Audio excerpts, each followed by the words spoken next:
안녕하세요. 책데이트 시간입니다. 이 땅의 많은 엄마들은 오늘도 생각이 많습니다. 아이들을 건강하고 훌륭하게 잘 키우고 화목한 가정을 꾸미고 살림도 잘하면서 돈도 잘 번다면 얼마나 좋을까 하고요.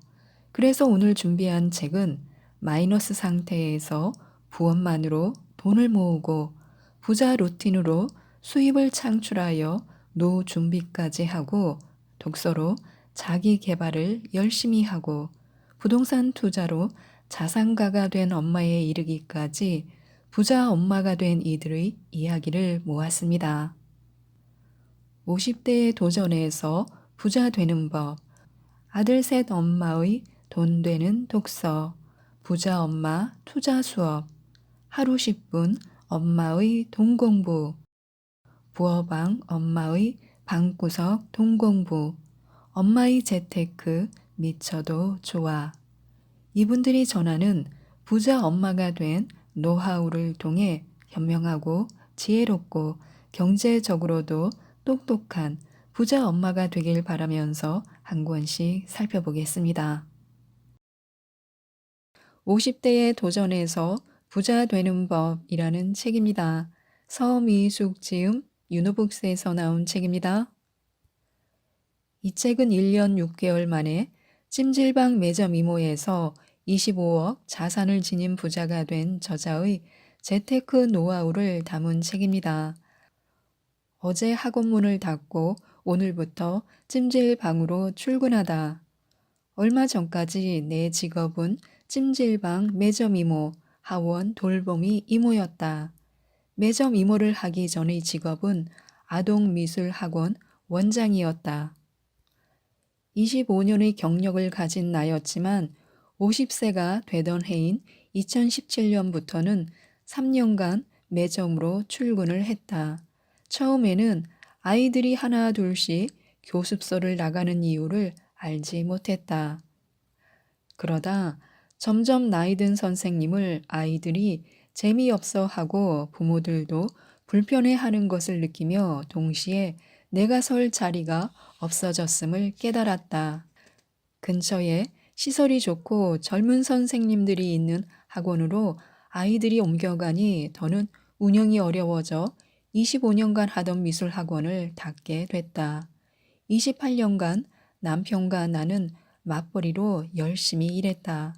그럼에도 불구하고 예체능을 전공하는 아이들을 뒷바라지하느라 돈을 모으기가 어려웠고 노후 대책은 당연히 준비하지 못했다. 학원 문을 닫은 당시에 아이들이 대학생이었고 남편의 월급은 적어서 외벌이로는 먹고 살기가 힘들었다. 다시 맞벌이를 해야만 했다. 그런데 아무리 찾아봐도 한 직업을 오래 한 내가 할 수 있는 일은 많지 않았다. 구인난을 둘러보니 집에서 멀지 않은 대형 찜질방 매점에서 오전 이모님을 구한다기에 지원했다. 지금 당장 할 수 있는 매점 일을 하기로 했다. 그러자 나에게는 미술 앞치마가 아닌 설거지 앞치마가 입혀졌다. 선생님으로 불린 25년은 온데간데 없이 사라지고 순식간에 이모님이 됐다. 나는 낯선 환경과 낯선 호칭에 현실을 점점 회피하고만 싶었다. 집에서 찜질방까지는 도보 1시간 거리였다. 매일을 부지런히 걸어서 출근했다. 대중교통을 2번씩 갈아타야 하는 번거로움도 없고 교통비를 아낄 수 있으며 운동도 됐기 때문이다. 겨울에는 아침 7시에도 깜깜해서 걸을 때 무섭기도 했지만 상쾌한 기분이 더 컸다. 분당 탄천을 부지런히 걸어서 일터에 가면 힘이 들어도 찜질방이기에 일찍 출근하면 씻을 수가 있었다. 매점의 야간 근무자와 교대하면 나의 오전 근무가 시작됐다. 매점에서 일하는 시간은 오전 7시부터 오후 3시까지다. 3시가 되면 오후 근무자가 온다. 나의 근무 시간이 일하기에 가장 나은 것 같아서 열심히 다녔다. 그리고 부자가 되기로 다짐한 뒤로 나는 항상 책을 갖고 다니면서 짬이 날 때 읽었다. 책을 읽다가도 식혜나 구운 달걀을 달라는 손님이 오면 상냥한 얼굴로 발곤했다. 하루는 단골 손님이 물었다. 이모님, 책 보는 거예요? 무슨 책 봐요? 공부하나? 네, 그냥 이것저것 읽는 거예요. 여기서 일하는 사람 중에 책 읽는 사람은 처음 보네. 그 말이 순간 비아냥인지도 모른다는 생각이 들었다. 자존감이 낮아진 나는 누군가가 무심코 한 말도 그냥 넘기지 못했고 친절을 베풀어도 친절로 받아들이지 못했다. 많은 이유로 찜질방을 그만두고 싶은 순간이 많았지만 내 나이에는 선택할 수 있는 직업이 많지 않았기에 열심히 버텼다. 코로나19로 인해 영업이 힘들어지기까지 3년이라는 긴 시간을 찜질방 매점과 함께 지내고 2020년 6월 말에 그만두었다. 그때 투잡을 하고 있었기에 일을 완전히 그만두는 것은 아니었지만 새벽에 일하러 나가지 않아도 된다는 건 생각만 해도 좋았다. 몸이 너무 힘들었기에 그만두고 싶다는 생각은 항상 갖고 있었다. 3년치의 퇴직금에 실업급여도 받으니 갑자기 부자가 된 기분이었다. 자식에게 투자를 줄였다면 노후를 준비할 수 있었을까? 나는 아들에게 야구를 시키면서 소유하고 있던 오피스텔을 팔아야 했다. 30만 원씩 월세를 받을 수 있어 행복했던 오피스텔이 자녀 교육비로 없어져 버렸다.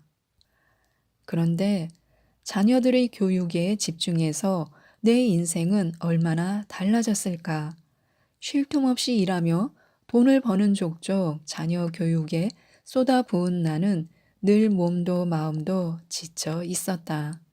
10년 전으로 돌아간다면 나는 노후 준비를 했을까? 두 아이의 교육비가 덜 들었다면 생활이 더 나아졌을까? 생각하니 허탈하고 또 허탈했다. 그리고 자녀 교육에 힘을 쏟느라 준비하지 못한 노후를 생각하니 두려워졌다. 왜 우리 부부는 그동안 맞벌이를 했는데도 돈을 모으지 못했을까? 우선 돈을 버는 만큼 마음껏 썼고 예체능을 전공하는 두 자녀의 교육에 집중하며 살았다. 그러니 돈을 모을 턱이 없었다. 일하느라 내 손으로 살림을 하기가 힘들었던 시절 집에서 음식을 해 먹기보다 외식을 많이 했고 아이들에게도 김밥집과 햄버거 가게에서 한 끼씩 먹이곤 했다. 노후가 걱정스러울 때도 있었지만 그렇다고 별다른 노력은 하지 않았다. 그런데 나의 10년 후를 그려보니 나는 10년 후에도 여전히 생계를 위해 일을 해야만 했다. 아직도 준비하지 못한 노후가 다가오는 것, 평생 일해야만 먹고 살 수 있는 앞날이 두려웠다. 노후에 병원에 갈 돈이 없어서 아픈 걸 참아야 할 것 같아 두려웠다. 자녀들이 결혼할 때 상대 부모와 비교해 무능한 부모라 아이들이 상처받을 것 같아서 걱정이 앞섰다. 이처럼 부자가 돼야 한다는 절실함이 닥치자 인생을 바꾸기로 마음을 먹습니다. 열심히 살아온 평범한 50대 부부에게 남은 것, 얼마만큼 돈이 있어야 부자일까? 내 나이는 50대 중반을 향했다. 지천명이라 불리는 나이에 어떻게 부자가 되지? 머리가 지끈지끈 아팠다. 재산이라고 말할 것도 없는 내 상황을 종이에 적어봤다. 수도권의 대출 많은 집 한 채, 남편이 회사에 다니면서 받는 적은 월급, 내가 찜질방 매점 돌보미 일을 하며 받는 월급, 노후 준비 안 돼 있음, 아이들은 아직 자리 잡지 못함. 나는 가진 돈이 없었다. 찜질방 매점에서 8시간씩 힘들게 일했지만 그보다 더 힘든 일도 할 수 있었다. 2시간이 돌보미 일도 추가로 하고 있었지만 생활비에는 별로 도움이 되지 않았다.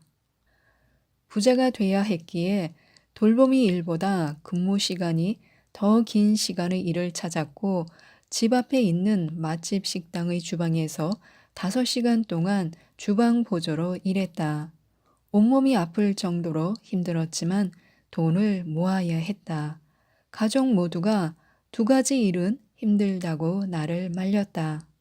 몇 개월간 하루도 쉬지 않고 일했지만 부자가 되고 싶다는 절실한 마음에 힘든지도 몰랐다. 나는 나 자신을 버리기로 했다.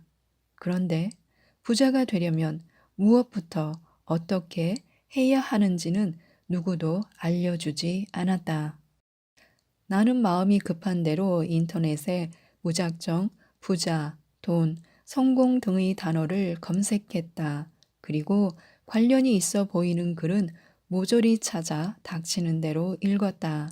그러다가 부자 마녀라는 닉네임과 그의 블로그를 발견했다. 블로그에 들어가 보니 부자 마녀는 자신이 부자가 되어 가는 과정을 계속 기록한다는 것을 알게 됐다.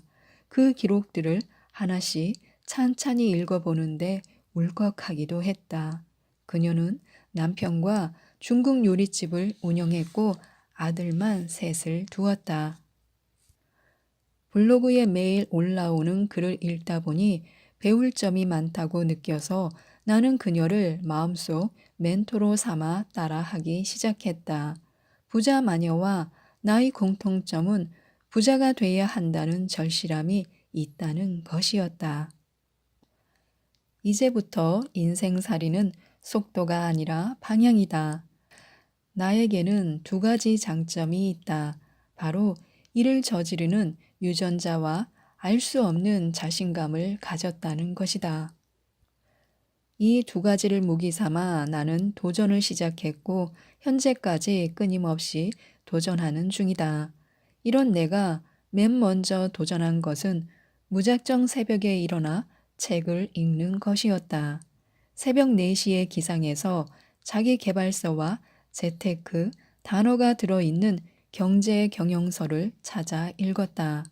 그렇게 한 해에 150권도 넘게 읽었다. 좋은 책은 2~3번씩 더 읽었다.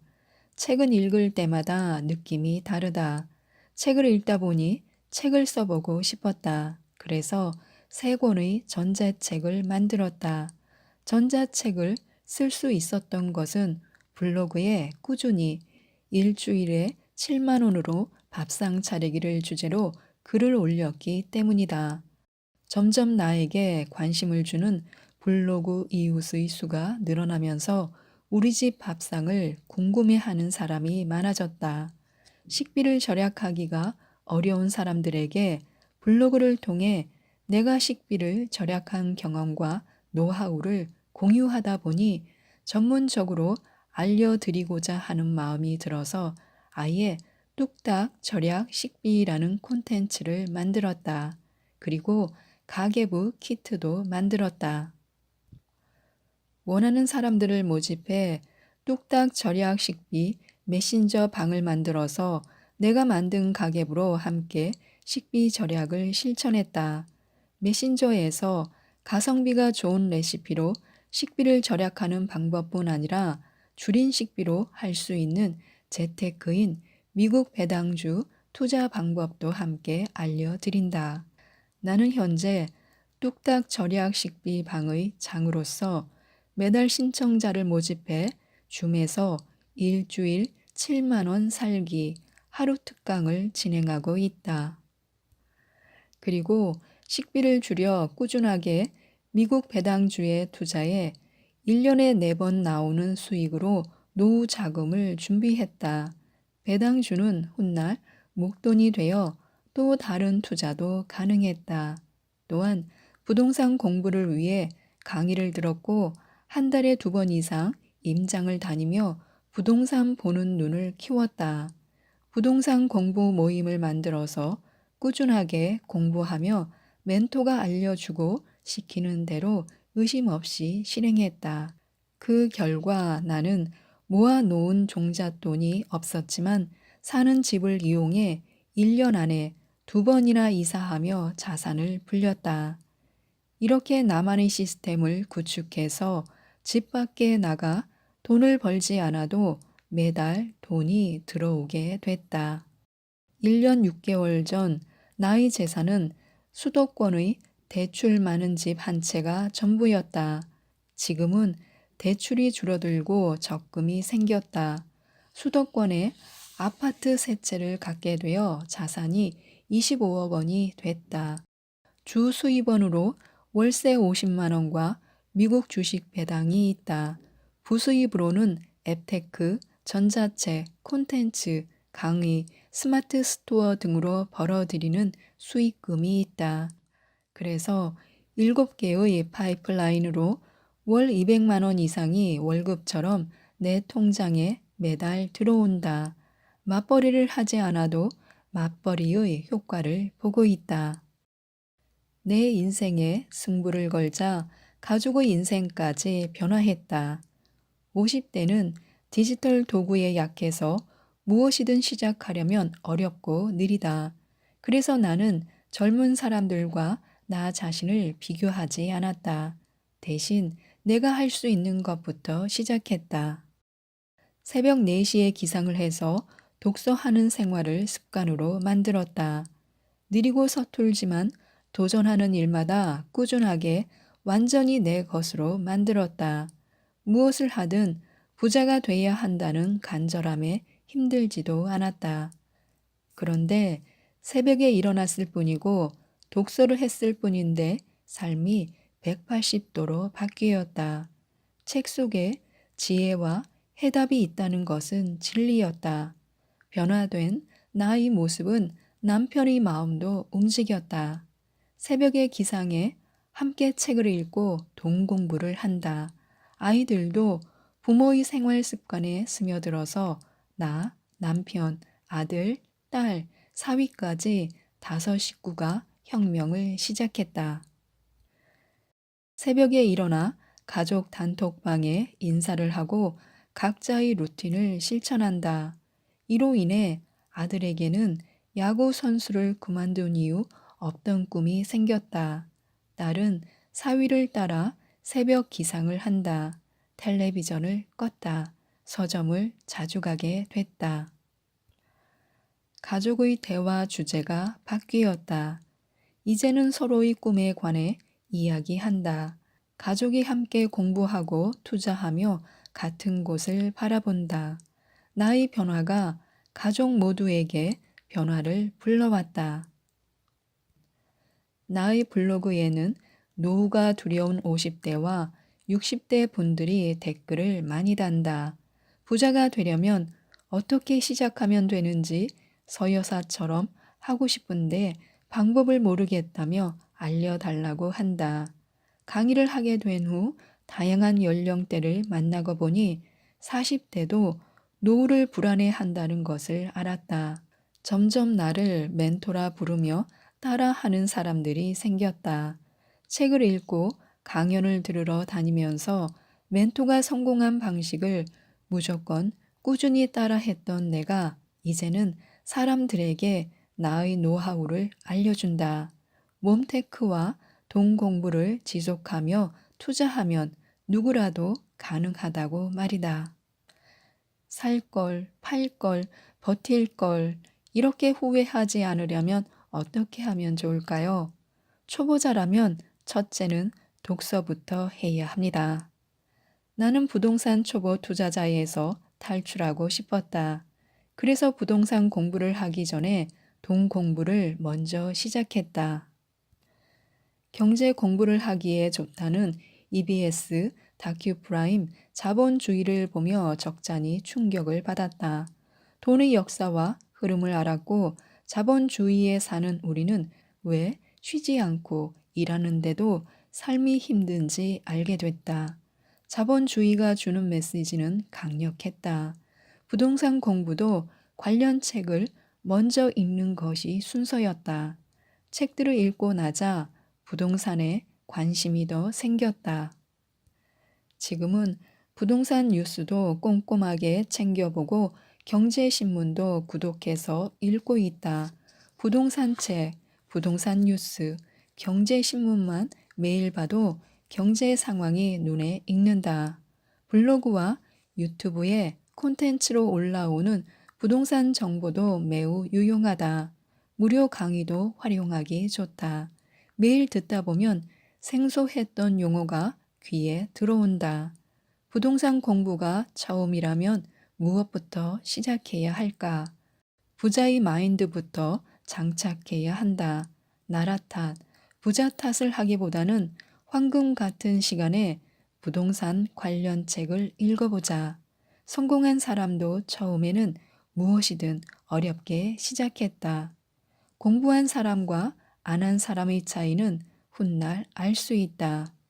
모르면 기회가 온 줄도 모르고 놓치는 경우가 많기에 공부는 초보자에게 필수다. 꾸준히 하다 보면 재미를 느낄 것이다. 당장 투자할 자금이 없다고 공부를 게을리 한다면 정작 투자 금액이 있어도 자신만의 기준이 없기에 투자하지를 못한다. 이제는 자식보다 돈을 키워라. 훗날 노후에 아이들에게 손을 벌릴 수는 없다. 너희들 교육하느라 돈을 다 썼으니 갚으라고 할 수도 없지 않겠는가. 자녀에게 부담을 주기 싫었기에 어떻게든 부자가 돼야 했다. 지금 이대로 살다가는 앞날이 어찌 될지 불보듯 뻔했다. 대출 많은 집 한 채만 갖고 은퇴한다면 더 작은 집으로 가거나 팔아야만 생활이 될 수 있을지도 몰랐다. 모든 것이 두려워져 인터넷을 켜고 검색하기 시작했다. 성공한 사람들을 벤치마킹 하려고 노력했고 그 사람들이 왜 성공할 수밖에 없는지 이유를 분석했다. 나는 크게 성공한 사람이 아니라 지금 성공으로 발돋움하는 사람들을 주로 따라했다. 돈을 무조건 아끼는 방법은 피했는데 처음에는 성공할지라도 오래가지 못할 것을 알았기 때문이다. 우리 부부는 마음속에 부자가 되고 싶다는 욕망을 갖고 차츰 하나씩 방법을 알게 된 후 즉시 실행했다.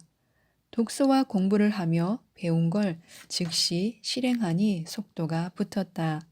이렇게 재미도 느껴가며 시작한 지 1년이 반이나 넘어간다.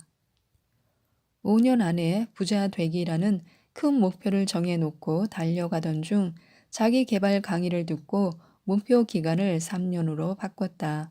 1년 반이 지난 지금은 전자책 3권의 저자가 되고 터전을 바꿔가며 부동산을 새 채로 만들었다. 내가 가장 자신이 있는 적은 식비로 밥상 차리기 프로젝트를 진행하며 더는 육체 노동으로 일하지 않아도 200만 원이 넘는 수입을 창출할 수 있게 됐다. 내 경험이 다른 누구, 특히 40대 후반이나 50대 이상 분들에게 도움이 됐으면 하는 마음이다. 돈이 없는 50대도 절대 늦지 않았음을 보여주고 싶다. 많은 분들에게 희망이 되면 좋겠다.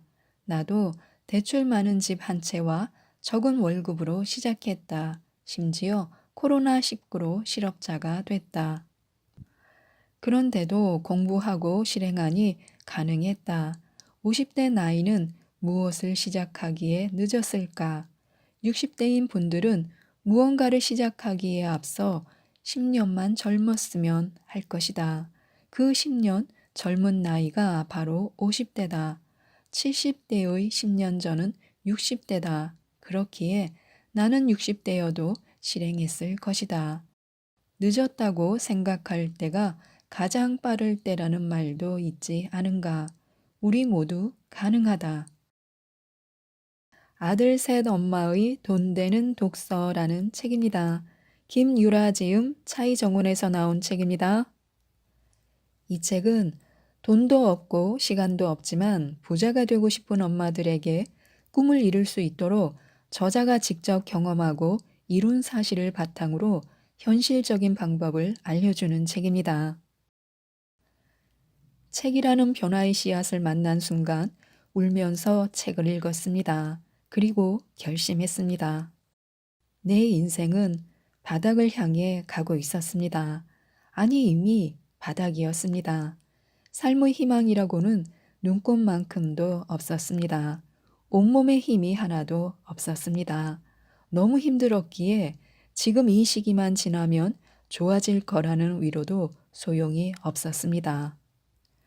심리 상담이라도 받아보고 싶었지만 비용이 많이 들 것 같고 한두 번으로는 될 것 같지도 않아서 꺼려졌습니다.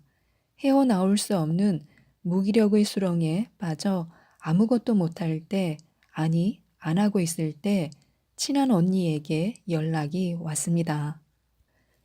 요즘의 근황과 기분에 대해 솔직하게 털어놓으니 언니가 대뜸 책을 추천해 줬습니다. 사실 그 언니는 나보다 심한 우울증으로 고생하다가 꾸준한 책 읽기와 독서 모임을 통해 우울증을 딛고 일어선 경험이 있었습니다. 책을 읽어봐. 정말 많이 좋아질 거야. 고작 책으로 뭐가 달라진다고 싶은 마음이 없었다면 거짓이겠지만 지푸라기라도 잡는 심정으로 책을 읽기 시작했습니다. 더 이상 무기력하게 지내기엔 아이들에게도 너무 미안했고 무엇보다 내 자신에게 너무 미안했습니다. 지금의 상황에서 벗어날 수 있다면 뭐라도 하고픈 마음이었습니다. 삶을 바꾸는 독서로 북테크를 시작했습니다. 몸도 마음도 부자로 사는 길, 부자 엄마를 선언했습니다. 나부터 달라지겠다고 결심한 이후 나는 스스로에게 한 가지를 더 선언했습니다. 나는 더 이상 가난하게 살지 않겠다라고요.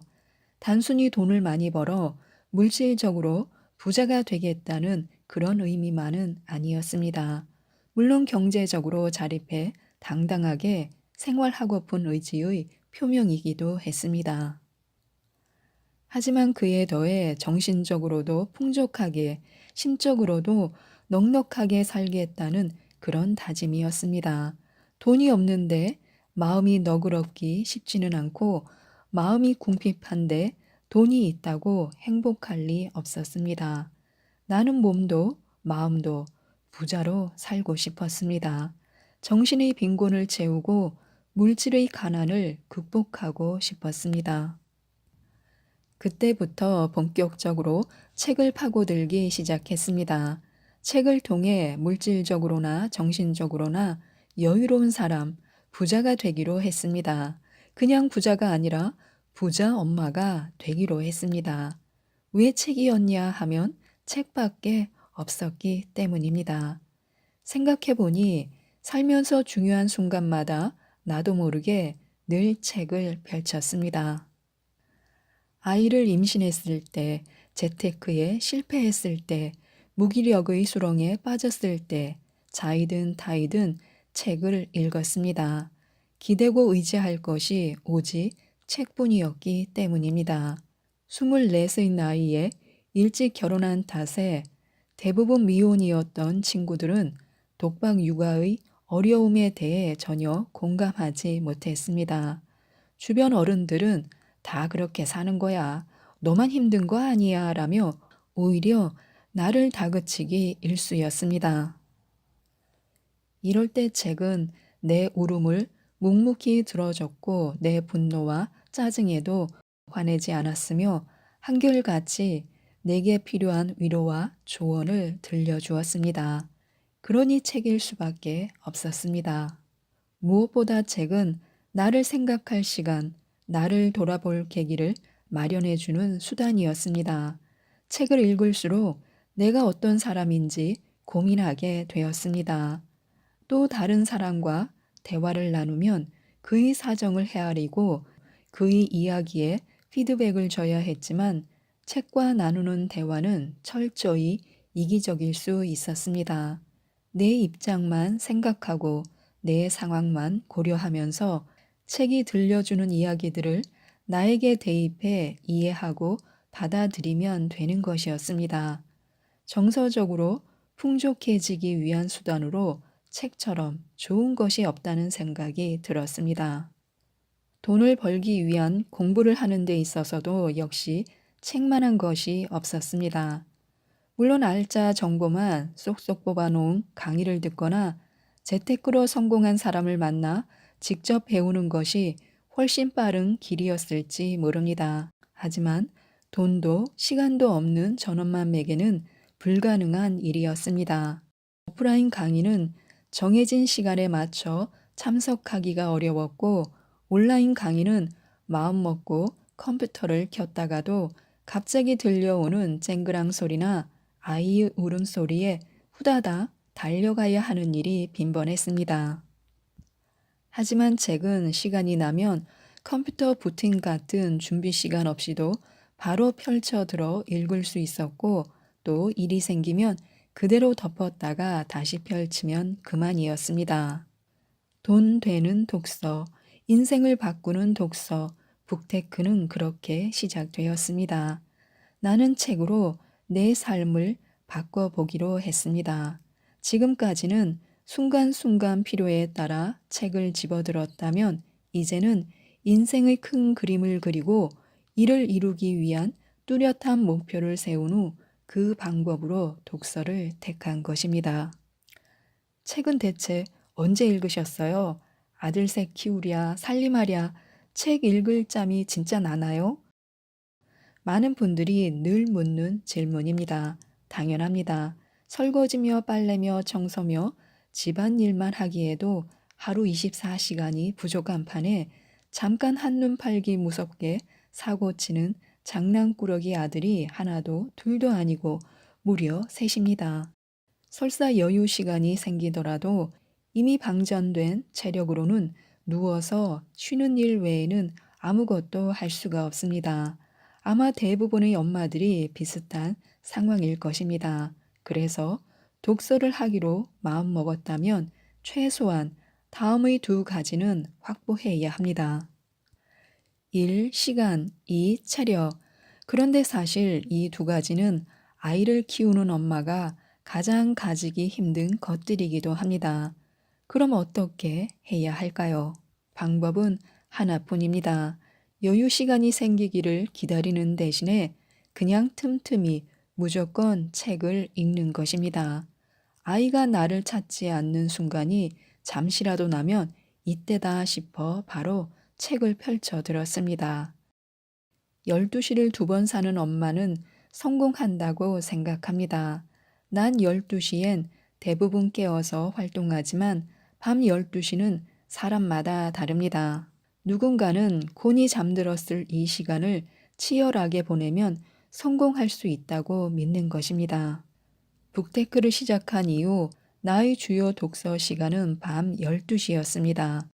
여기에 달달한 믹스커피 한 잔을 곁들여 재미있는 책 한 권을 손에 쥐면 천국이 따로 없었습니다. 낮에는 육아와 살림으로 고된 시간을 보내고 밤 12시에 찾아온 나만을 위한 시간은 진정한 힐링의 순간이었습니다. 처음에는 조금이라도 더 자야 내일 컨디션이 괜찮을 텐데, 내가 무슨 수험생도 아니고 새벽까지 깨어 있어야 해 하는 마음이 들었던 것도 사실입니다. 하지만 날이 갈수록 그 시간을 진정으로 즐기게 되었습니다. 하루 중 유일하게 혼자 있을 수 있고 나를 위해 쓸 수 있는 시간이라고 생각하니 소중하고 또 소중해 1분도 허투루 쓰고 싶지 않았습니다. 그리고 책은 그 소중한 시간을 귀중하게 만들어주는 값진 수단이었습니다. 책이 정말 재미있으면 새벽 2시, 3시까지 읽은 것은 물론이요, 밤을 지새운 적도 많았습니다. 하지만 의무감으로 지식을 얻기 위해 읽는 어려운 책은 금방 졸음이 쏟아졌습니다. 그래서 북테크 초반에는 재미있는 책을 주로 공략했습니다. 당장은 책과 친해지는 것, 책을 읽는 습관을 들이는 것이 중요하다고 생각했기 때문입니다. 그래서 재미없는 책은 졸음이 쏟아지기 전에 다시 책꽂이에 꽂아두고 또 다른 재미있는 책을 꺼내 들어서 계속 책 읽기를 즐길 수 있도록 노력했습니다. 무엇보다 12시의 장점은 모두가 잠들어 있어서 나를 방해하는 사람이 없다는 것입니다. 스마트폰 메신저나 전화도 울리지 않습니다.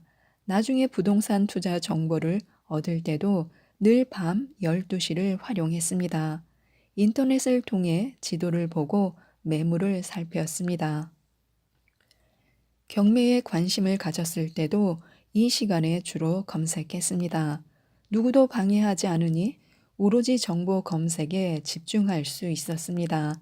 밤새 검색하고 모르는 것을 찾아가며 공부하다가 궁금한 점이 생기면 다음날 직접 부동산을 찾아 물건을 보러 가기도 했습니다. 미라클 미드나잇은 책을 읽기 위한 시간으로 출발해 재테크를 위한 연구의 시간으로까지 확장되었습니다. 그래서 나는 지금도 여전히 이 시간을 절대 놓치지 않고 지키고 있습니다. 미라클 미드나잇을 누리기 위해 내가 꾸준히 하고 있는 일을 요약하자면 이렇습니다. 1. 내가 깨어 있기 쉬운 고요한 시간을 선택한다. 2. 재미있는 책을 쌓아놓고 독서의 시간이 기다려지게 만든다. 미라클 미드나잇의 그 시간들 덕분에 나는 공부하고 또 성장할 수 있었습니다. 체력이 곧 독서력입니다. 살림에, 육아에 자신의 모든 에너지를 쏟아붓는 엄마들에겐 체력이 곧 독서력이라고 해도 과언이 아닙니다. 책을 읽을 에너지를 확보할 수 있느냐, 없느냐가 북테크의 성패를 좌우한다는 뜻입니다.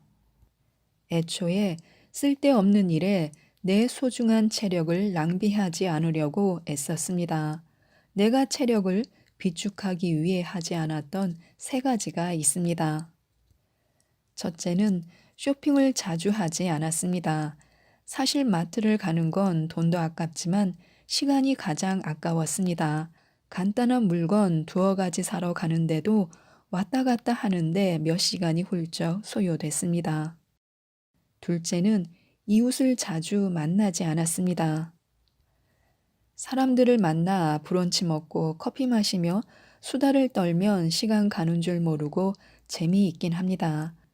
마음 맞는 사람들과 맛있는 음식을 함께 먹고 이야기를 나누는 게 정말 즐겁지만 내가 공부하고 성장해야 할 타이밍에는 그 즐거움을 잠시 뒤로 미뤄두었습니다.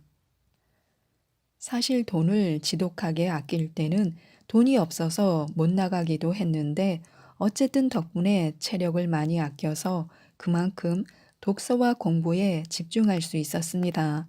말을 많이 하는 것뿐 아니라 많은 이야기를 듣는데도 에너지가 소진됩니다. 두뇌에서 처리해야 할 정보가 많아지면 책에서 얻은 정보에 집중하기가 어려워집니다. 셋째는 청소도 자주 하지 않았습니다. 사실 엄마들이 체력을 가장 많이 잡아먹는 것이 바로 살림입니다. 하지만 살림을 손에서 놓을 수는 없는 노릇. 나의 경우 책을 읽는다고 살림을 등한시하지는 않았지만 최대한 체력을 아낄 수 있는 방법은 고민했습니다. 이렇게 아낀 체력은 모두 책을 읽는 데 썼습니다. 체력을 잘 확보하면 집중력이 높아졌고 그만큼 독서력도 향상됐습니다. 더 적은 시간을 들이고도 더 많은 책을 읽을 수 있었던 덕에 아이들을 돌보고 살림을 챙기면서도 읽기에 굶주린 내게 책을 흠뻑 부어줄 수 있었습니다. 부자 엄마 투자 수업이라는 책입니다. 권선용 지음 길벗에서 나온 책입니다. 이 책은 부자 엄마가 될 것인지 아니면 가난한 엄마로 살 것인지를 묻고 있는 책입니다. 열심히 일하고 부지런히 살며 알뜰하게 저축해도 가난에는 이자가 붙습니다. 가난한 상황을 이겨내려면 부에 관한 통찰력을 가져야 하는데요. 단순히 1억 원을 벌려면 열심히 일하면 됩니다. 하지만 10억 원, 20억 원, 그 이상을 모으려면요. 어떻게 하면 좋을까요? 그 답을 이 책에서 찾으실 수 있습니다. 이 책의 저자는요, 20대에 처음 부동산 투자를 시작했습니다. 투자자로서의 지난 30여 년을 돌아보면요, 10년은 돈을 벌었고, 10년은 지식을 쌓았으며, 10년은 필드에서 혼자 살아남았습니다. 영리해서가 아니라 의지가 운명을 바꿨다고 생각하는데요. 투자 공부를 하기 위해 쓴 기차값과 기름값이 강남 아파트 한 채 값이라고 합니다. 이기기 위해서는 스스로 준비해야 한다고 하는데요. 지금부터 몇 가지만 살펴보도록 하겠습니다. 우리는 먼저 오래 가는 부를 만드는 마인드를 가져야 합니다. 저자는 늘 부자 마인드를 익혀야 한다고 강조하고 있습니다. 단지 돈이 궁하니 돈 좀 벌어봤으면 어디 쉽게 돈 벌 수 있는 방법 없나 하는 자세로는 돈도 벌 수 없을 뿐만 아니라 자기 인생도 잘 살 수 없다는 것입니다. 그래서 부에 관한 기본 교육이 중요하다고 생각하는데요. 돈을 굴릴 때도 살아온 습관이 보이는구나라는 생각을 참 많이 했다고 합니다. 몸에 배인 습관이 빈자는 계속해서 빈자로 또 부자는 계속해서 부자로 살게 한다는 것을 알았습니다.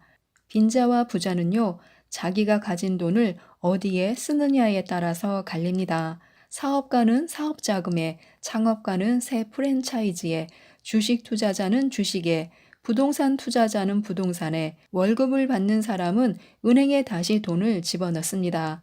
사람은 이렇게 습관대로 10년, 20년을 삽니다. 오래오래 자기 습관대로 투자를 하는 것입니다.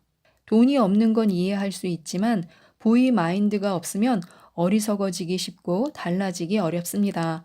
인색과 절약을 구별하지 못하면요, 지혜를 얻기 힘이 듭니다. 인색하면 누군가가 도움을 필요로 할 때 모른 척하게 됩니다.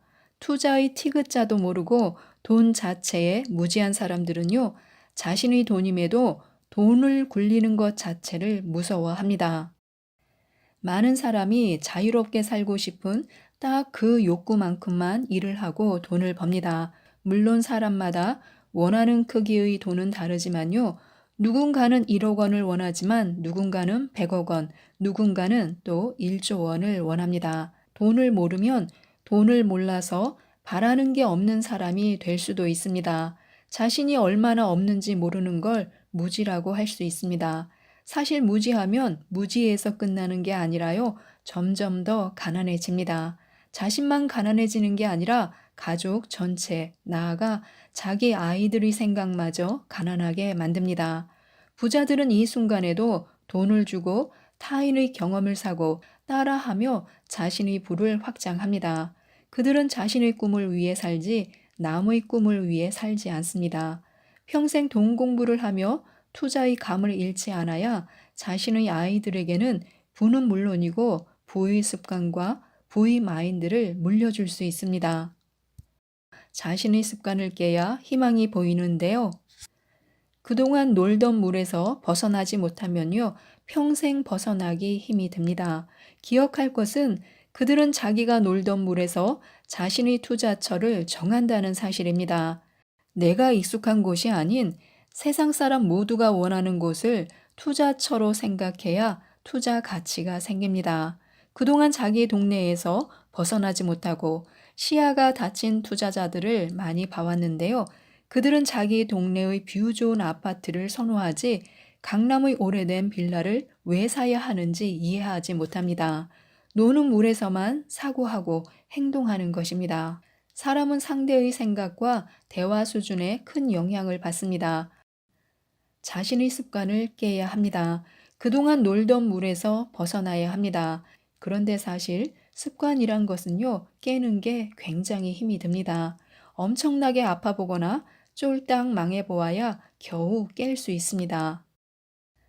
진짜 부자들은요, 씀씀이가 다릅니다. 자신에게 투자하고요, 자녀 교육에 투자합니다. 다른 사람의 경험을 사고요, 자신보다 상황이 나은 사람들과 교류합니다. 사회 환원을 생각합니다. 누군가는 샤넬 가방에 집착할 시간에 누군가는 어떻게 하면 샤넬 매장을 낼 수 있는지를 생각합니다. 즉, 부자는 돈을 쓰는 게 다른데요. 돈을 쓰는 방법과 대상이 다릅니다. 가난의 대물림은 돈을 어떻게 쓰느냐에 달려 있습니다. 생각이 궁하면 돈을 쓰는 것도 궁하고 생각이 부하면 돈을 쓰는 것도 부합니다. 돈은 어떻게 버느냐도 중요하지만요. 어떻게 쓰느냐가 보다 더 중요합니다. 부자들이 부를 대물림하는 것은 돈을 대물림하는 것이 아니라요. 유대인처럼 환경을 대물림하는 것입니다. 돈이 없는 사람이 진짜 가난한 게 아니라 부자들이 돈을 어떻게 벌고 쓰는지 배울 환경 자체가 없다는 것이 진짜 가난한 것입니다. 부자들은 돈이 이런 사람에게 가지 않는다는 사실을 잘 알고 있습니다. 쓸데없는 곳에 돈을 쓰는 사람, 돈을 벌 의지가 없는 사람, 간절하게 돈을 원하지 않는 사람, 돈이 모여도 미래가 없는 사람, 꿈이 없어 돈의 가치가 소용없는 사람, 혹시 이 중에 해당하는 사항이 있는지 살펴보시기 바랍니다. 사실 돈은 꿈의 또 다른 이름인데요. 돈은 누군가가 대신 벌어줄 수도 있지만요. 마인드가 변변찮으면 다른 사람이 도와줄 수 없습니다. 지금 당장 궁상 맞지 않는 부가 따라오는 마인드로 바꿔야 합니다. 또 하나 살펴볼 것이 있는데요. 10년 동안에 우리가 어디에 가장 많은 돈을 지불했는지 살펴보는 것입니다. 책을 사는 데 썼는지, 명품을 사는 데 썼는지, 여행하는데, 아니면 먹고 사는 데 썼는지 살펴봐야 합니다. 반대로 돈을 잘 아꼈다면요. 어디에서 가장 많은 돈을 아꼈는지, 먹고 싶은 것도 참고, 입고 싶은 것도 참으며 돈을 아꼈는지 살펴보는 것입니다. 그렇다면 그렇게 아낀 돈으로 무엇을 이루었는지 이 또한 살펴봐야 합니다. 남들이 무언가를 애써 이룬 시간에 우리는 그 돈으로 무엇을 했는지 살펴보는 것입니다. 지난 10년 동안의 카드 내역서와 일기를 꺼내서 추적해 보는 것도 좋습니다. 부자가 되려면요, 이 정도의 자기 반성은 있어야 합니다. 잘 살아가려면요, 이처럼 삶의 단계마다 점검이 필요합니다. 과거를 보면 미래가 보이고 어제를 알면 오늘 할 일이 보입니다. 사람은 계획만 가지고는 원하는 것을 이룰 수 없습니다. 계획이 미래를 보는 일이라면요, 그에 앞서 과거의 자신을 되돌아봐야 합니다. 10년 동안 가장 많이 만난 사람은 10년 동안 가장 많은 돈을 지출한 곳은 10년 동안 가장 많은 시간을 쓴 곳은 이 세 가지가 우리의 미래를 만듭니다. 10년에 한 번씩은 이러한 점검을 할 필요가 있습니다. 다음은 부자 엄마를 만드는 법칙 몇 가지를 알려드리도록 하겠습니다. 먼저 인생의 로드맵부터 그려야 하는데요. 부자가 되고 싶다면 잊지 말아야 할 태도가 있습니다. 때로는 손해보고 잃게 되더라도 내가 선택하고 결정한다. 다만 실수할 수도 있기 때문에 모든 선택과 결정에 목숨을 걸면 안 된다. 부의 길을 걷고 싶다면 일단은 선택하고 거기에서 배워야 합니다. 경험 속에서 배우려는 자에게 운도 따릅니다. 부자가 되는 길은 여러 방법이 있지만요. 일단은 내 개성에 맞게 로드맵부터 그려야 합니다. 먼저 인생 로드맵이라는 큰 그림을 그려놓고 시작하는 것입니다. 또한 교육에 돈을 아끼지 말아야 합니다. 배워야 세상이 보입니다. 무지한 사람에게 무언가를 설명하려면요, 엄청난 에너지를 쏟아야 합니다. 말귀를 알아들을 수 있어야 돈 될 정보를 얻을 수 있습니다. 돈에는 분명 이름이 있습니다. 냄새도 있습니다. 돈은 총명합니다. 돈은 돈을 좋아하는 사람에게 갑니다. 부자는 가진 돈을 배우는 데 씁니다. 부자들이 더 많은 돈을 버는 이유는요, 더 많은 교육비를 쓰기 위해서입니다. 우리는 그들이 어떻게 공부하는지, 무슨 책을 읽는지, 어떻게 돈을 쓰는지, 어디에 시간을 쏟는지, 무엇에 관심을 가지는지 잘 살펴볼 필요가 있습니다. 제한 없이 공부할 수 있는 자유가 있어야 진짜 부자입니다. 부자를 만나야 부자가 됩니다.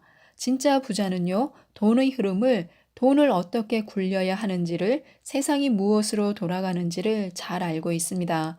부자가 되고 싶은 사람들은 그들을 만나고 싶어 합니다. 하지만 부자는 아무나 만나주지 않습니다. 10억 원을 가지고 있는 부자는 100억 원을 가지고 있는 부자를, 100억 원을 가지고 있는 부자는 1천억 원을 가지고 있는 부자를, 1천억 원을 가지고 있는 부자는 1조 원을 가지고 있는 부자를 만나고 싶어 합니다. 자신보다 재산이 많은 사람, 자신보다 수준이 높은 사람을 만나야 배울 것이 있기 때문입니다. 그러나 나보다 나은 사람은 나를 만나주지 않습니다. 진짜 부자들은 자신이 부자인 티를 잘 내지 않습니다. 즉, 진짜 부자들은 자기만의 세계가 있습니다. 부자들의 공통점 중 하나는요, 누군가에게 자신의 비밀을 가르쳐 주기 싫어한다는 것입니다. 그건 싫어서가 아니라요, 너무 힘들기 때문입니다. 기본 준비가 되어 있지 않은 사람은 부자들이 부의 비밀을 아무리 알려줘도 받아들이지 못합니다. 그런 사람들을 이해시키기가 어려워서 아예 이야기를 해주지 않게 된 것입니다. 그렇다면 기본 준비가 되어 있지 않다는 게 무슨 뜻일까요? 인내하지 못한다, 고통을 피해 도망간다, 행운만 기다린다, 게으르다, 생각이 짧다, 바꾸려 하지 않는다, 고집이 세다, 말이 많다, 공짜를 좋아한다, 남에게서 득을 보려 한다. 이런 습성이 있다면요, 부자를 만나더라도 그들에게서 부의 비밀을 알아낼 수 없습니다. 기본적으로 이런 습성을 버린 뒤에 부자를 찾아가야 합니다. 그렇다고 해서 부자를 만나면 다 부자가 될 수 있는 것은 아닙니다. 먼저 스스로가 부자가 되고 싶다는 마음을 가지고 있어야 합니다. 부자가 되고 싶다는 강렬한 의지를 가진 상태에서 부자를 만나면 적어도 더 어리석게, 더 가난하게 사는 일은 막을 수 있습니다. 하루 10분 엄마의 동공부라는 책입니다. 김혜원 지음 메이트북스에서 나온 책입니다. 이 책은 동공부를 처음으로 하고 싶은 엄마들에게 특히 도움이 되는 책입니다. 직장맘으로 쌍둥이 아이들을 키우면서 열심히 동공부를 하고 있는 저자는 20대부터 돈에 관심을 갖고 1억 원을 목표로 저축을 한 결과 누구보다 더 빨리 1억 목표에 도달할 수 있었습니다. 한번 무언가를 크게 이루어내면 자신감이 붙잖아요. 그 이후에도 열심히 동공부를 한 결과 10억 자산을 이룰 수 있었습니다. 하루에 10분씩 시간을 내어 동공부를 꾸준히 하면 그 노력에 대한 보상을 얻을 수 있다면서 동공부를 강조하고 있는 책입니다. 태도와 습관으로 만들어진 하루 10분의 꾸준함이 결국 원하는 변화를 만들어냅니다. 부자가 되고 싶다면 재테크 기술이나 기교, 정보 등도 필요하지만 우선은 나만의 부자 기준과 내가 가질 수 있는 부자 그릇을 먼저 알아두고 습관을 형성하는 것이 중요합니다. 공부 습관과 실천 습관 없이는 변화를 만들어낼 수 없음을 강조하고 있는데요. 몇 가지만 알려드리도록 하겠습니다. 1. 하루 10분, 가계부는 정답. 하루에 10분만 가계부에 시간을 투자하며 생각해 보는 것입니다. 계획에 맞는 소비를 하고 있는지, 수입이 불어나고 있는지 살펴보면서 목표를 수치화하면서 동기를 부여하고 숫자와 친해지는 시간을 갖습니다. 일단 1. 소비를 기록한다. 2. 수입과 지출의 자산 흐름을 파악한다. 3. 매달 예산을 세워 소비를 관리하고 낭비를 줄인다. 4. 우리 집 자산이 어느 정도 순이익으로 축적되어 있는지, 자산과 부채 비율이 어느 수준인지 파악한다. 5. 목표를 이루기 위해 어느 시기에 얼마 정도 액수가 필요하고 지금 어떤 상태에 도달했는지, 앞으로 무엇을 할 예정인지 파악한다. 2. 부자 되게 만드는 엄마의 말 습관. 부자를 만드는 말 습관을 가져야 합니다. 우리 일상은 눈에 보이지 않는 작고 소박한 것들이 쌓여서 거대한 것들을 만들어내기 때문에요. 말과 돈은 반드시 연결되는데요. 부자로 만들어준 행동과 습관, 특히 말 습관을 익혀야 합니다. 말이나 행동을 무의식 중에라도 운과 풍요로움을 불러일으키는 좋은 것들로 채우려고 일상 속에서 일부러 에너지를 투자해야 합니다. 눈에 보이지 않는 생각은 결국 모든 가시적 행동에 선행합니다. 그래서 누군가에게 건네는 말 한마디도 비난보다는 칭찬을 하고요. 공격적이기보다는 부드럽고 온화한 말을 하고 무엇보다 감사할 줄 아는 태도로 말하려고 노력해야 합니다. 그 중에서도 가장 강력하고 완벽한 말 습관이 있죠. 바로 감사인데요. 감사한 말은 사람을 끌어당기고 사람과 사람이 만나 돈이 흐르고 결국 나에게 돈이 찾아오도록 이끕니다. 3. 책으로 일상 속 루틴함 쌓기. 이 책의 저자 또한 다독가인데요. 책을 꾸준히 읽을 수 있는 팁을 알려주셨습니다. 1. 늘 책이 노출되도록 집안 여기저기에 책을 비치해 둔다. 2. 나만의 독서 시간을 정해두고 그 시간에는 한 페이지라도 읽으려고 노력한다. 3. 읽고 싶은 책 목록을 미리 뽑아 둔다. 4. 책이 내 인생을 바꿔줄 수 있다고 생각하고 의지를 다진다. 5. 읽은 책은 기록한다. 다음은 하루 1% 시간의 재발견에 대해서 알아보겠습니다. 경제적 자유를 원하지만 현재 수중에 있는 것은 전혀 없다. 이렇게 생각한다면 이때 활용할 수 있는 최선의 투자처는 바로 시간입니다. 하루 1%의 시간을 투자해 보는 것인데요. 하루 1% 시간이면 얼마나 될까요? 바로 15분입니다. 하루 1%인 15분을 자신의 성장을 위해 투자하는 것입니다. 아침에 미라클 모닝과 같은 아침 미션을 수행하는 것으로 사용하셔도 좋습니다. 그날 해내야 할 것, 하고 싶은 것, 하지 않아야 할 것 등 크게 세 항목을 다이어리에 기록해서 그날의 방향을 아침에 설정하는 것입니다. 아니면 자신이 꼭 하고 싶은 일들을 무리하지 않고 15분만 투자해서 조금씩 시작해 보는 것도 좋겠습니다. 독서나 스트레칭, 영어 공부, 테드 강연 듣기 등 하루 1%에 집중해 보시기 바랍니다. 기적은 이렇게 작은 것에서부터 시작됩니다. 5.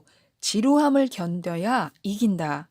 재테크는 화려한 기교나 운빨은 둘째치고 목표와 꿈을 향한 생동감 있는 태도와 마인드가 거의 반을 차지한다고 해도 지나친 말이 아닙니다. 시간과 정성을 들이며 그 과정에서 얼마만큼 뜨겁고 치열하게 공을 들이느냐에 따라 만족도를 극대화할 수 있습니다. 매일이라는 꾸준함이 쉽지 않은데요. 그만큼 매일 무언가 하는 사람들을 따라갈 수가 없습니다. 따라가려면 우리도 매일 무언가를 해내야 합니다. 푼돈도 꾸준하게 매일 모으면 목돈이 되듯이요. 별것 아닌 것 같아도 그 매일의 마음가짐으로 일상 안에서 지키려는 사사로운 태도가 결국 부자를 만듭니다. 부어방 엄마의 방구석 돈공부라는 책입니다. 안선우 지음 카시오페아에서 나온 책입니다. 혹시 지금 애들을 키우면서 나도 유튜브 채널 하나 만들고 싶은데 할 수 있을까? 어떻게 하면 되지? 뭘 하지? 하면서 고민하고 망설이고 계시다면 이 책이 자극과 용기와 도움을 줄 것입니다. 이 책은 현재 아바라 TV를 운영하고 계신 유튜버님이 쓰셨는데요. 이분 또한 처음에는 아들 둘을 키우는 평범한 주부였습니다.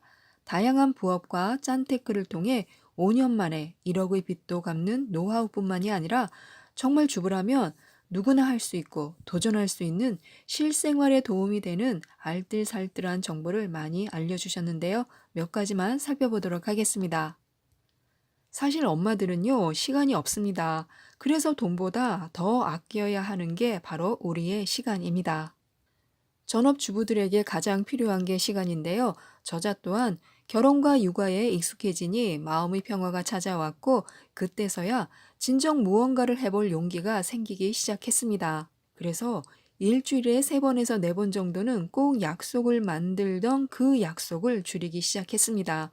밥 먹자는 약속, 커피를 마시자는 약속을 모두 조심스럽게 사양했습니다. 나는 집에서 일하는 워킹맘이다 라고 생각하고 평일 낮에는 약속을 만들지 않았습니다. 그리고 자신이 할 수 있는 일을 찾기 시작했는데요. 그 중에서도 돈이 될 수 있는 일을 골라서 도전했습니다. 모두가 꿈을 이루기 위해서는 시간 관리가 최우선인데요. 전업주부인 저자도 시간 쪼개기 361 법칙을 이용해서 시간 관리를 했습니다. 1. 세 가지 목표를 정하고 우선순위 세우기. 우선 3은요, 세 가지 목표를 정하고 우선순위를 세우는 것입니다. 심플하게 세 가지 목표를 세우고 우선순위를 정하는데요. 딱 세 가지 정도만 할 일을 정해서 그 일을 대충이라도 완성 짓는 훈련을 하는 것입니다. 그리고 오늘 마쳐야 할 세 가지 일 중에서 가장 창의적이고 집중력이 필요한 일을 최우선으로 놓고 처리하면 그날 하루 목표를 달성할 확률이 높아집니다. 6은요, 매일 6시간의 집중 타임을 갖는 것입니다. 저자는 SNS 채널 유튜브와 블로그를 운영하면서 방구석에서 돈을 버는데요. 블로그에 글을 쓰고 또 유튜브 촬영과 편집을 할 때 나는 사업을 한다 이런 마음으로 일하고 있습니다. 사업가로서 본격적으로 일을 하려니까 좀 더 효율적인 일 처리 방법이 필요했는데요. 그래서 여러 시행착오 끝에 361 법칙의 6에 해당하는 집중 타임 갖기를 만들었습니다. 오전에 주어진 시간은 9시부터 2시까지 총 5시간입니다. 이 시간이 온 에너지를 모으는 1차 집중 타임입니다. 여러 가지 변수를 제거하고 매일 같은 시간에 같은 장소에서 같은 일을 반복하는 습관을 기르는 것, 이것이 바로 집중 타임 갖기의 핵심입니다. 이렇게 5시간의 1차 집중 타임 후 1시간의 2차 집중 타임을 갖습니다. 밤 11시부터 12시까지 다시 1시간 동안 촬영 편집을 하거나 블로그 포스팅을 합니다. 일은요, 하루 1시간은 아이들과 전투적으로 노는 시간입니다. 이 1시간 동안 아이들과 미친 듯이 전투적인 놀이 시간을 갖고 나면 그 다음날 업무의 집중도가 높아지고 삶의 만족도 역시 높아졌다고 합니다. 30대가 되고 엄마가 되어 더 다양한 지식을 쌓기 위해 공부를 하기 시작했습니다. 자격증 공부도 했고요. 한국사 능력 시험도 공부했고요. 문헌정보학과 학위 취득에도 열심히였습니다. 심지어 영상 편집까지 배웠습니다. 이 공부들이 저자의 능력치를 높여주고 돈이 되기 때문인데요. 다양한 도전으로 터득한 돈 되는 공부법을 소개하고 있습니다. 1. 책 속에서 돈이 되는 지식을 뽑아내라. 지식을 얻고자 하는 책은 반드시 자신만의 베스트 5를 선별해서 공부를 했습니다. 남들이 하는 방식을 무작정 따라가지 말고 자신의 환경과 상황에 맞는 공부법을 항상 연구해야 합니다.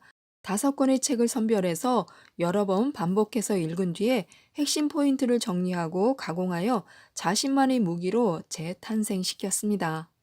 또 하나 공부법은요, 유튜브로 공짜 인강을 듣는 것입니다. 유튜브 영상 중에서 자신에게 필요한 알짜배기를 쏙쏙 빼내서 자신만의 것으로 만드는 것입니다. 저자가 5년 만에 1억을 갚은 짠테크의 비법이 있는데요. 첫 번째는 오늘 쓸 돈을 내일로 미루는 것입니다. 수입을 늘리는 것은 돈을 모으는데 굉장히 중요합니다. 하지만 많이 버는 만큼 씀씀이가 커지게 되면 아무 의미가 없습니다. 중요한 것은 얼마만큼 저축률을 높이는가입니다. 실제로 저자 역시 절약하는 습관을 들이고 나서 저축률이 올라갔고 남들보다 빠르게 돈 모으는 것이 가능하게 되었습니다. 절약 습관을 들이면서 가장 효과를 보았던 것은 소비 미루기인데요. 오늘 당장 필요한 것이 아니면 바로 구매하지 않고 기다려 보는 것입니다. 이게 정말 필요한 걸까? 이걸 안 사면 죽을 것 같은가? 없으면 살 수 없는 물건인가? 집에 대체할 수 있는 것은 없는가? 이렇게 고민하는 시간을 꼭 갖습니다. 일주일이 지나고 2주일이 지나도 그 마음의 변화가 없으면 그때 구매를 합니다. 두 번째는 생활 속의 푼돈 절약 노하우가 있는데요. 옷장을 정리하고 월 정액권을 확인하고 쇼핑 앱을 삭제하고 저렴한 통신사로 갈아타기가 있습니다. 세 번째는요, 가계부를 쓰는 것입니다. 그래서 외벌이로 5년간 1억을 갚을 수 있었습니다. 계획을 세울 때는 목표를 세우고 구체적으로 연 단위, 분기별, 월 단위로 쪼개가며 계획을 세워야 합니다. 5년 안에 반드시 1억을 갚으리라 이렇게 다짐하고 1년에 2천만 원씩 상환하는 것입니다. 저자는 이렇게 해서 정말로 1억 원을 갚았습니다. 가계부를 쓰면 수입과 지출 파악이 명확해져서 계획적 소비가 가능해지고 저축 가능 금액이 얼마인지까지도 명확히 나올 수 있게 됩니다. 그 확신이 들면 자신감이 생기고 돈 모으는데 가속도가 붙게 됩니다. 그게 바로 가계부의 힘이라고 합니다. 네 번째는요, 짠테크는 행동력이고 미니멀은 정신력입니다. 6년 전에 빚을 갚기 위해서 짠순이가 되기로 결심했습니다. 그 당시만 해도 물건을 버리지 못하고 쟁여놓는 스타일이었습니다. 살림에서도 가장 취약한 부분은 정리정돈이었는데요. 적게 소유하고 삶을 즐길 수 있는 마음가짐을 배우고 실천해 나가면서 짠테크 역시 가속도가 붙게 되었습니다. 심플한 살림, 미니멀 라이프를 접하며 많이 갖는 것이 더 불행할 수 있다는 것을 알게 되었고, 물건으로 가득 찬 집을 비워서 더 넓은 공간에 살 수 있음도 알게 되었습니다. 무엇보다 좋은 것은 심플한 살림을 통해 집안일에 투입될 자신의 시간을 생산적인 일에 투자할 시간으로 변환시켜서 부업을 하고 있다는 것입니다. 돈을 절약하는 것도 중요하지만 돈을 버는 것은 그 이상으로 중요합니다. 적은 금액이라도 돈을 벌 수 있는 시간을 확보해서 수익을 내다 보니 자존감 또한 올라갔습니다. 다섯 번째는요, 부지런한 마음으로 독함을 키워야 합니다. 절약이라는 단어와 동일시시켜야 하는 것이 바로 부지런함입니다.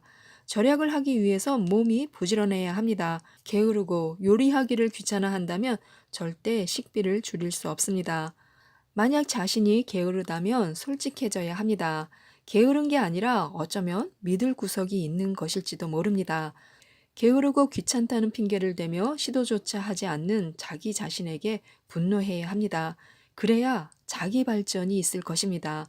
방긋방긋 웃으면서 독해지는 건 하나도 없습니다. 남들에게 말은 안 했지만 저자 또한 눈물이 날 정도로 분함을 느껴봤다고 합니다.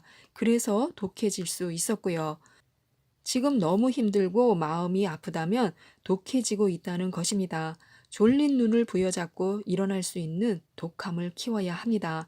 어디서 참 독하네 소리 한번 들어봤다면 절약도 잘 할 수 있을 것입니다. 돈 앞에서 근거 없는 자신감은 통하지 않습니다. 돈 모으기에는 반드시 근거가 있어야 합니다. 저자에게 근거는 바로 저자가 작성한 구체적인 세부 계획서였습니다. 수입이 어떤 식으로 들어오고 있고 어떤 통로로 부수익을 늘려갈지에 대한 상세한 계획이 담겨 있습니다. 저자는 틈이 나면 엑셀 파일로 이런 구체적인 세부 계획을 만들어 놓았습니다. 어디에서 얼마가 들어올 수 있을지 정확한 데이터를 바탕으로 계획을 세워야 돈 모으기가 수월하고 자신감이 붙는다고 합니다. 엄마의 재테크 미쳐도 좋아라는 책입니다. 구라하라 타다오 지음, 유진상 옮김, 스타북스에서 나온 책입니다.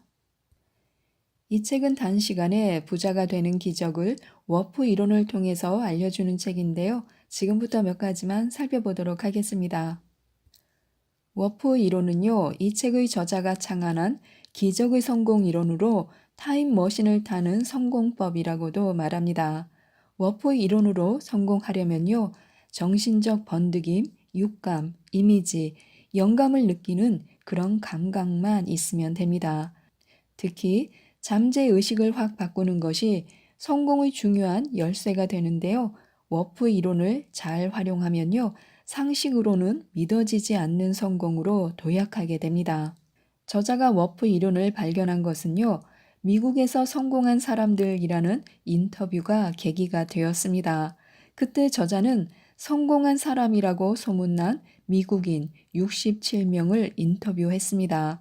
그들과 인터뷰를 진행하는 동안에 그들이 하는 말과 사고방식, 한 사람 한 사람 성공에 이르게 된 삶의 방식을 취재하고 검토한 끝에 워프 이론을 발견한 것입니다.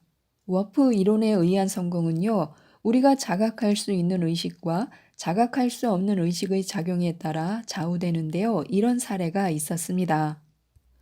어떤 40대 남성은 1억 2천만 엔짜리 복권에 당첨이 되었습니다. 그는 복권을 사기 전날 골프장에 갔었는데요.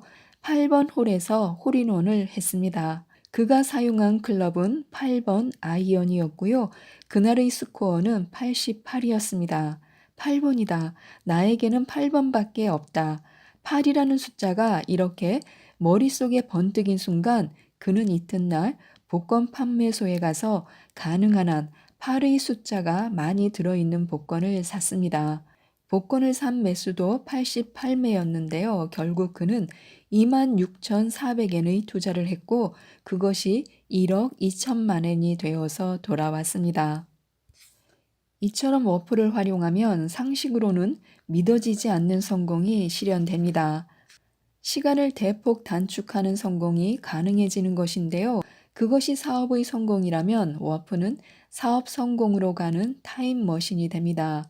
부자 엄마가 되는 성공이라면 부자 엄마로 가는 타임머신인 것입니다. 돈을 좋아하고 큰 돈 벌고 싶어 해야 큰 돈이 제 발로 찾아옵니다. 돈이란 더러운 것이라든가 돈벌이는 하찮은 짓으로 거리낌 없이 공언하고 있는 사람이 있습니다. 돈을 버는 것도 인간의 욕망 가운데 하나인 자기 표현인데요. 결코 부끄러운 일도 비하할 일도 아닙니다. 돈과 돈벌이를 하찮게 여기는 사람일수록 집에 돌아가면 돈이 필요하다라고 외치고 있습니다. 부자 엄마가 되고 싶다. 성공해서 돈을 벌고 싶다면 자신의 욕구를 솔직하게 인정하는 것이 좋습니다. 돈이 필요하다면 나는 돈이 좋다라고 말해야 합니다. 부자 엄마는 돈을 좋아하고 돈을 불리기를 좋아하지 않으면 안 됩니다. 크게 불리는 것을 좋아하면 더욱 좋습니다. 무슨 일이든 좋아해야 열심히 하게 되고 빨리 숙달하게 되는 법입니다. 좋아한다는 것은 열중할 수 있다는 뜻이고 열중이란 현재 의식보다 잠재 의식이 뛰어난 상태입니다. 더구나 좋아하는 것을 하고 있으므로 잠재 의식은 플러스 요소로 작용하게 됩니다. 돈이 좋아하는 사람은 정직하고 겸손한 사람입니다. 우리가 몸을 숙여야 진리를 주워 담을 수 있습니다. 성공이나 돈벌이도 인생의 진리인데요. 그러나 인간이란 사회적으로 성공하거나 돈 버는데 성공하거나 하면 몸을 숙이는 것을 잊어버립니다. 오만하고 불손하고 거만해져서 거드름을 피우고 마는 것입니다. 사람이 오만하고 불손해져서 거드름을 피우기 시작하면요. 성공도 돈도 모두 멀어지게 됩니다. 그럼 성공이나 돈벌이와 같은 진리를 파악할 수 없게 됩니다. 돈벌이가 하고 싶다면 돈을 좋아하고 돈의 법칙에 따라야 하고요. 그 법칙의 하나가 바로 돈은 정직하고 겸손한 마음을 좋아한다라는 사실입니다. 돈은 변명하는 사람을 피해 다니기 때문에요. 항상 변명하지 말아야 합니다. 책임을 전가하는 변명은 그 자리를 모면하려고 사용하는 것입니다. 그러나 임시 방편으로 그 자리를 모면한다고 해서 사태가 변하는 것은 아닙니다. 책임을 자기에게서 멀리 떨어지게 함으로써 자기를 속이는 것이 변명의 본질이므로 사태가 호전되는 일은 결코 없습니다. 돈이 없는 것은 내 탓이 아니야. 돈이 부족한 것은 사회 탓이야 하면서 변명으로 그 자리에서 잠깐 자신을 속이면 우리가 부자 엄마가 되는 일은 없을 것입니다. 변명은 아무것도 창조하지 않기 때문입니다. 그래서 우리는 부자 엄마가 되고 싶다면요. 책임을 타인에게 전가하는 변명은 그만두어야 합니다. 그 대신 나의 어딘가에 문제가 있는 것이 아닐까 하고 생각해 보는 것이 좋습니다. 부자 엄마가 되는 것도 나, 안 되는 것도 나입니다. 결국 나 하기에 달린 것입니다. 모든 것은 내가 출발점임을 명심해야만 합니다. 돈은 손익 계산서를 싫어하고요. 큰 돈은 리스크를 초월해야 모이게 됩니다. 돈이 생겼을 때 항상 손해인가 이득인가로 저울질하며 계산하는 사람이 있는데요. 이것은 손익 계산입니다. 이렇게 손익 계산에 집착하는 한 돈은 늘지 않는다고 생각하는 게 좋습니다. 큰 돈이란 어느 정도의 리스크를 초월해야만 모을 수 있습니다. 돈이란 행동하는 사람의 뒤쪽으로 따라 붙습니다. 행동하지 않는 사람에게는 따라 붙지 않는데요. 이것은 돈의 법칙 중의 법칙입니다. 세상에는 좀처럼 행동하지 않는 사람, 생각은 해도 행동으로 옮기지 못하는 사람이 의외로 많습니다. 사정을 바꾸고 싶다면 행동하는 수밖에 없습니다. 한 걸음씩 내딛는 수밖에 없습니다. 그러나 돈이 필요하다는 사정을 바꾸고 싶다라고 생각하면서도 좀처럼 스스로 행동하려고 하지 않는 사람이 많이 있습니다. 이런 사람들은 자금이 없다라는 생각 대신에 그러면 얼마가 있으면 가능한가라고 생각하고 또 특별한 재능이 없다라는 생각 대신에 나에게 없다면 남의 재능을 이용할 수 없을까라고 생각하면 됩니다. 너무 골똘히 생각한다는 그것이 나의 모든 것이 아닐지도 모른다라고 생각해서 자신을 바꾸려고 하면 됩니다. 시간이 없다는 누구에게나 하루는 24시간밖에 없다. 다른 사람은 어떻게 시간을 사용하고 있는가라고 생각하는 식입니다. 이렇게 생각을 바꾸면요, 불가능했던 것이 행동 가능한 것으로 개선될 수 있습니다. 부자 엄마가 되기 위해서는요, 이런 긍정적인 행동이 필요합니다. 우리는 돈이 필요한 현실에 지지 말아야 합니다. 돈에게 지게 되면 패배뿐입니다.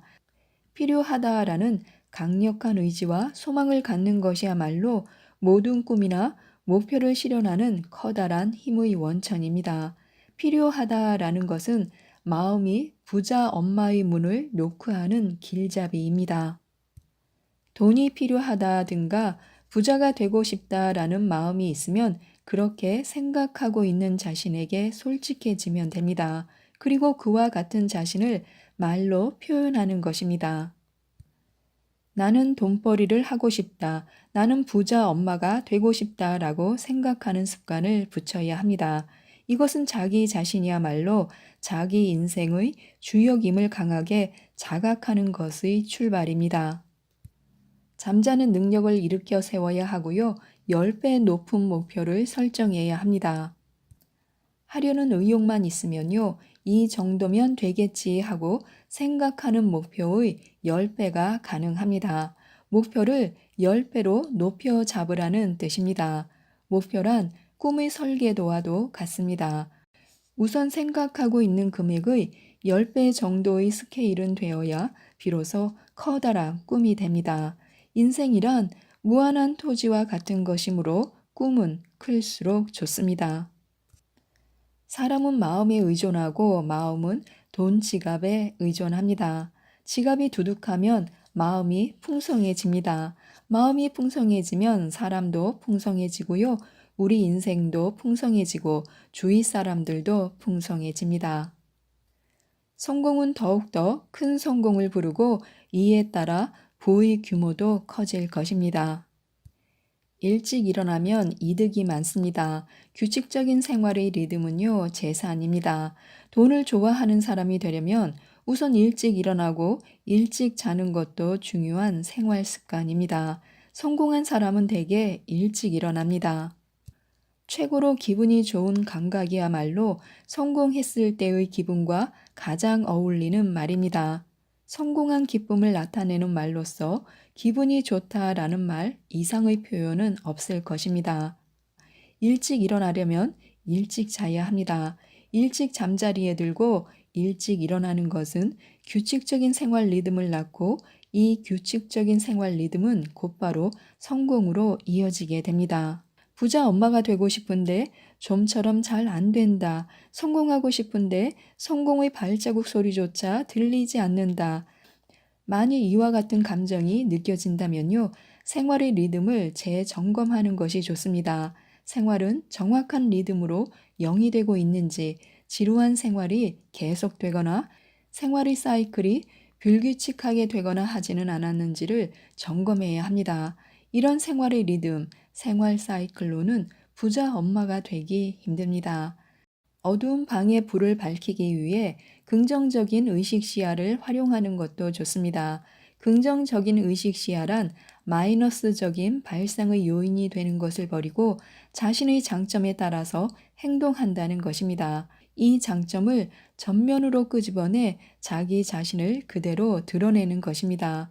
자신의 결점이나 열등감과 같은 부정적인 이미지에 얽매이지 말고 자기 자신의 장점에 스포트라이트를 비추고 생활하게 되면요, 잠재의식에 긍정적인 이미지가 계속 늘어나게 됩니다. 이윽고 열등감이라는 이름의 부정적인 의식 따위는 의미가 없어지게 됩니다. 잠재의식의 문을 열어줌으로써 우리에게 커다란 성공을 가져다 주는 것입니다.